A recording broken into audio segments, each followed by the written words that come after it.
প্রিয় দেশবাসী, ভাই ও বোনেরা, আসসালামু আলাইকুম। আপনাদের সকলের অবগতির জন্য আমি জানাতে বাধ্য হচ্ছি বা কথা বলতে বাধ্য হচ্ছি। গতকালকে আমার একটি বক্তব্যকে কেন্দ্র করে সারা দেশব্যাপী আজকে আলোচনা, সমালোচনা এবং কুৎসিত কথাবার্তা বলা হচ্ছে, মিথ্যাচার করা হচ্ছে আমাকে নিয়ে।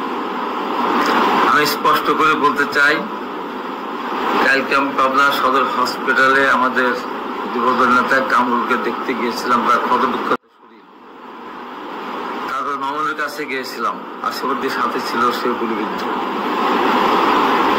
দেবত্ব রিননের প্যানেল চেয়ারম্যান রতনকেও ক্ষতবিক্ষত করা হয়েছে। আমাদের অফিসের সমস্ত আসবাবপত্র তছনছ করা হয়েছে। বাংলাদেশে কেউ কোনোদিন দেখেনি এই নৃশংসতা, যে এতগুলি মোটরসাইকেলে কিভাবে ভাঙা হয়েছে। মানুষকে দৌড়ে পিছনে পিছনে দৌড়াতে দৌড়াতে গিয়ে একজনকে কামড়ে কিভাবে মাটিতে কোপানো উভেছে স্বয়ং ঘোরা উপজেলা আমি নিজে টুপি মাথায় দিয়ে, আপনারা দেখেছেন। মিথ্যাচার করা হচ্ছে, কারণ মাইকে মসজিদের ইমাম সাহেব নিজে ঘোষণা করেছে যে মসজিদ বিএনপি আক্রমণ করেছে, তারা গুলি করেছে, তারা বোম ফাটিয়েছে। একবার টোটালি একটা মিথ্যা কথা। সেখানে বিএনপির কোন নেতাকর্মী বোম ফুটাতেও যায় নাই, গুলিও করতে যায়নি। মিথ্যা একটা রটা রটিয়ে নারায়ে তাকবীর আল্লাহু আকবার বলে ইসলামের এই শত্রুরা, এই ভণ্ডরা বিএনপির অফিসের সামনে এসে এতগুলো গাড়িগুলো ভাঙচুর করেছে, আমাদের নেতাদেরকে ক্ষতবিক্ষত করেছে। পরবর্তী সময়ে আমাদের দলের কর্মীরা বিক্ষুব্ধ হয়ে তাদের পার্টি অফিসের সামনে গিয়েছিল, ঢিল নিক্ষেপ করছে, যেহেতু আমরা মিথ্যা বেশাতি করি না, স্বীকার করছি। কিন্তু আমাদের দলের নেতা কর্মীরা ওই অফিসে প্রবেশ করেনি।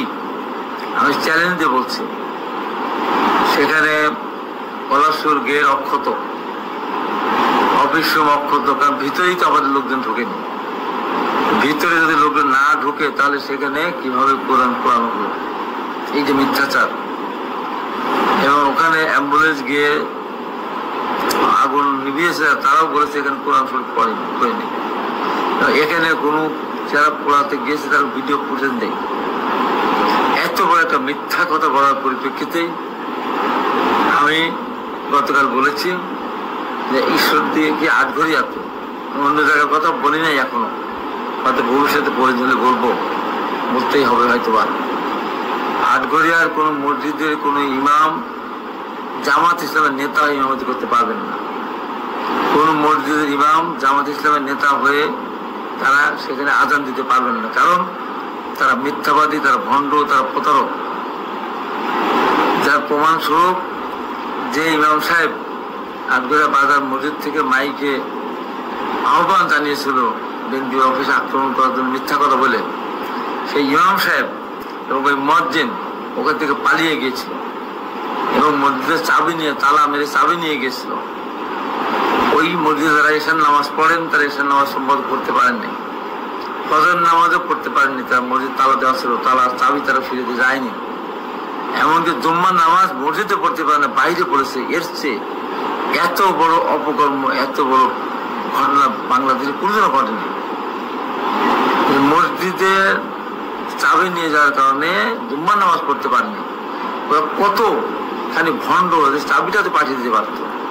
অপকর্ম করে মিথ্যা কথা বলে পালিয়েছে ঠিক, কিন্তু চাবিটা তো পাঠাতে পারতো, চাবিটা পাঠেনি। তাই আমি বলেছি যে আটঘরিয়াতে কোন মসজিদের ইমামতি জামাত ইসলাম কোন নেতা করতে পারবেন না, কোন মুয়াজ্জিন জামাত ইসলাম আজান দিতে পারবেন না। আমি আটঘরিয়ার প্রতিটি মসজিদের প্রতি, মুসল্লিদের প্রতি আমি আহ্বান, এই কারণে, কারণ মিথ্যাবাদী ভণ্ড প্রতারকের পিছনে নামাজ হয় না। তারা তাদের আমির, জেলার আমির বিএনপির মতো সংগঠনকে সন্ত্রাসী সংগঠন বলে আখ্যায়িত করেছে এবং বিএনপির বিরুদ্ধে কোরআন পড়ানো মিথ্যা অভিযোগ নিয়ে এসেছে। তারা বোমা ফাটিয়েছে, তারা গুলি করেছে, গুলির সেই চিহ্ন আসামিদের হাতে আছে, অপসারণ করে তার গুলি বের করা হয়েছে সরকার।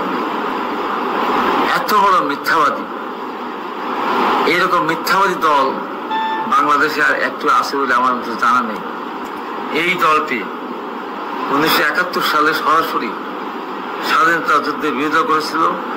30 লক্ষ মানুষকে হত্যার পেছনে তাদের হাত ছিল। পাকিস্তানি সেনাবাহিনীকে সাহায্য করেছে। 2 লক্ষ মা বোনদের সম্ভব হানির সাথে তারা জড়িত। তারা পাখানদের বাহিনী যাতে রাজাকার হয়ে শান্তি কমিটির সদস্য হয়ে তারা আমাদের মা বোনদেরকে পাকিস্তানের হাতে তুলে দিয়েছে। শাশ্বত সত্য, অস্বীকার করার উপায় নাই। তাদের একজন কিছুদিন আগে বলেছিলেন, ইয়া আল্লাহ মুসলমানদের মাফ করে দেন, যারা মুসলমানের মুক্তিতে অংশগ্রহণ করেছে আল্লাহ তাদের মাফ করে দেন।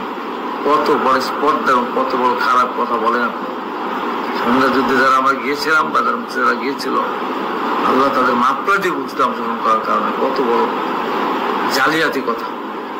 এবং সর্বশেষ গত কয়েকদিন পূর্বে তাদের দলের আমির একটা শফিক সাহেব উনি পরিষ্কার করে বলেছেন, আমরা মুক্তিযুদ্ধে অংশগ্রহণ করিনি, আমরা এক পাকিস্তান রাখতে চেয়েছিলাম। এটা এমন কোনো ব্যাপার না।